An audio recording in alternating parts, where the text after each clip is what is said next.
যাবে না। সারা জন্মটা আপনি না খেয়ে থাকুন না কেন, আপনি মনে করলেন সারাটা জন্ম আমি না খেয়ে থেকে পাথরে মাথা ফুটবো, ওই সিনেমা সিরিয়ালে যেমন হয়, স্বামী স্ত্রী ওই হসপিটালে ভর্তি, কি হবে, অপারেশন হবে, এদিকে শিব ঠাকুরের কাছে আজ তোমার পরীক্ষা ভগবান, এই বলে ঘন্টা টন্টা নাড়িয়ে টাড়িয়ে একেবারে আর 2-3 বার মাথা দিয়ে রক্ত বেরোলো না বেরোলো, ভগবান এসে উপস্থিত, বলো বাবা কি চাও। হবে না। সারাটা জন্ম তুমি না খেয়ে থাকো, তুমি মাথা ফোটো ভগবানের চরণে, কোনো কিছুতেই কোনো কিছু সম্ভব নয়। একমাত্র আনুগত্যে কৃষ্ণ অনুশীলন,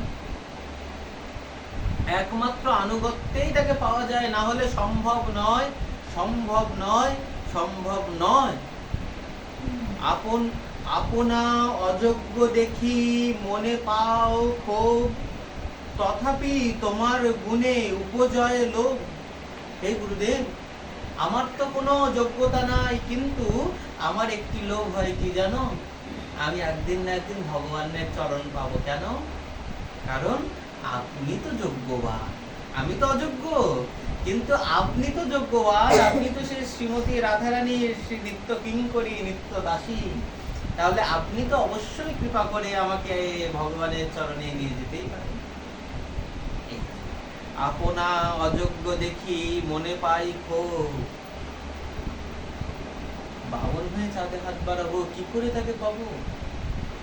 আমার তো কোনো যোগ্যতাই নেই, কিন্তু তথাপি তোমার গুণে উপজায় লোভ। হরি বল, জয় রাধে।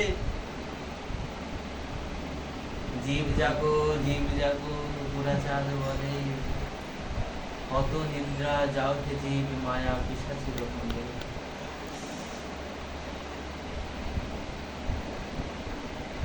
হরি কথাতে বসে তাও যদি ভাগ্যে না জোটে, কিন্তু বড় দুঃখে রাখছি।